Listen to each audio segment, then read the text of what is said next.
She said, "It's only a work trip. Stop being paranoid and quit overthinking." Then she posted bikini photos with another man and cocktails by the beach. So, I packed her things, emptied our savings, and left a note on the fridge.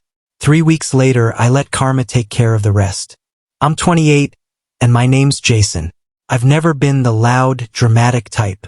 I work in data analytics, keep a low profile, and have always believed that real loyalty is proven through actions, not empty promises. That belief was tested more than ever last year when Rachel, my girlfriend of almost 3 years, decided to gamble with both.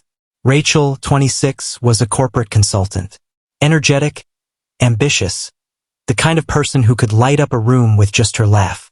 I admired that about her. 2 years into dating, we moved in together. Shared grocery lists, a joint savings account, and my name on the lease. Felt like we were building something solid. When she landed a big account at her firm, we celebrated hard. I stayed up late with her to prep for the pitch mock client calls, Excel fixes at 3 a.m., even gave her presentation slides a design boost. She nailed the deal and hugged me, saying, "We make a great team." A week later, she mentioned the company was sending her on a business retreat in Miami. 5-star hotel, spa vouchers, rooftop dinners. It sounded more like a reward vacation than a work trip. She said I couldn't come along, not even as a +1. That stung. After all I'd done to help her get here, I figured I'd at least get an invite. When I asked who was going, she listed mostly female coworkers, then hesitated after the third name before saying, "You wouldn't know them." As she packed, I noticed bikinis, sundresses, and heels, but no blazers, no laptop bag, not even a charger. "Don't you need work stuff?" I asked. She laughed and said, "Relax, babe. It's a work trip, not a courtroom." I let it go, tried to believe her, until Jenna, one of her coworkers I'd met at a few parties, messaged me casually, "You're not going on the trip?" "No," I replied. Her next text, "Really? I figured you'd be there, especially with Brandon going." Brandon, that name flipped a switch in my mind. He was a new hire Rachel had mentioned a few times. Young, ambitious, the kind of guy she'd recently started carpooling with. I'd even noticed late-night Snapchat notifications from him while we watched TV, but I hadn't asked questions. I trusted her. Now I was second-guessing myself.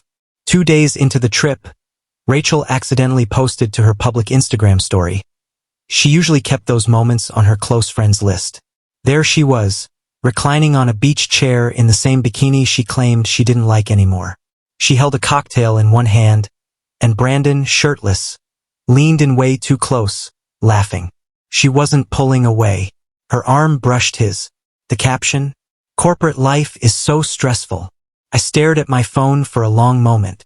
I wasn't angry, not yelling, not even shaking, just quiet.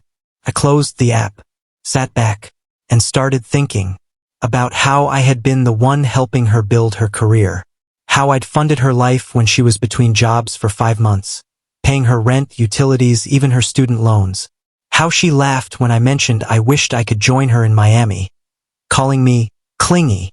This wasn't an accident. Felt deliberate.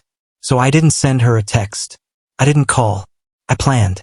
Over the next 3 days, the remainder of her trip, I reviewed every detail of our shared life. Finance, apartment documents, even my Amazon account.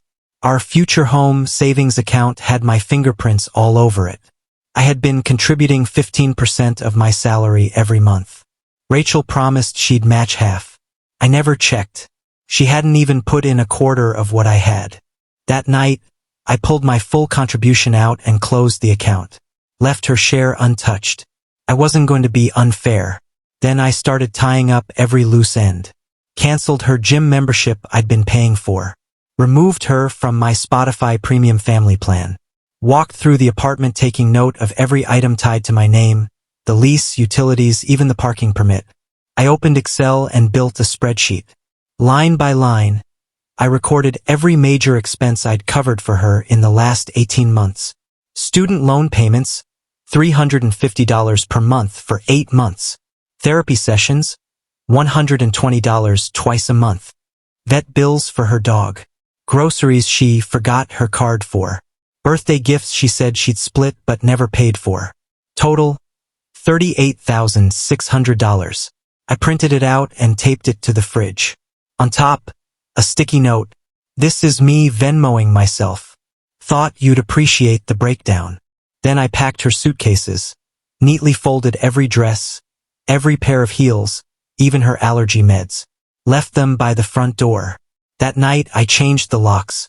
The next morning, I left a calm voicemail. Hey, hope the business trip's going well.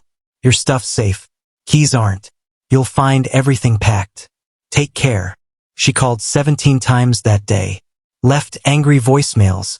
You're being ridiculous. This is psychotic. We need to talk. I didn't answer.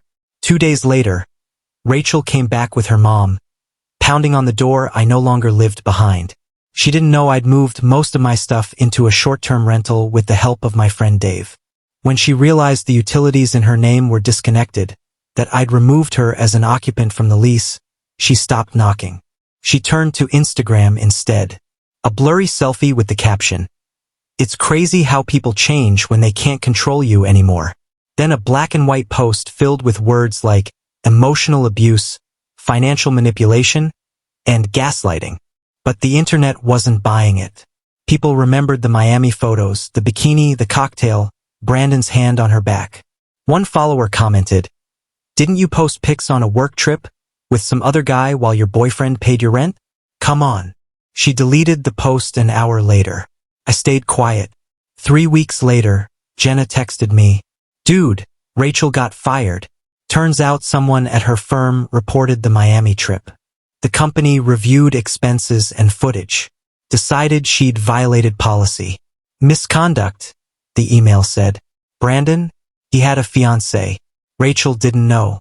When they returned, his fiancée found out and blocked Rachel on everything.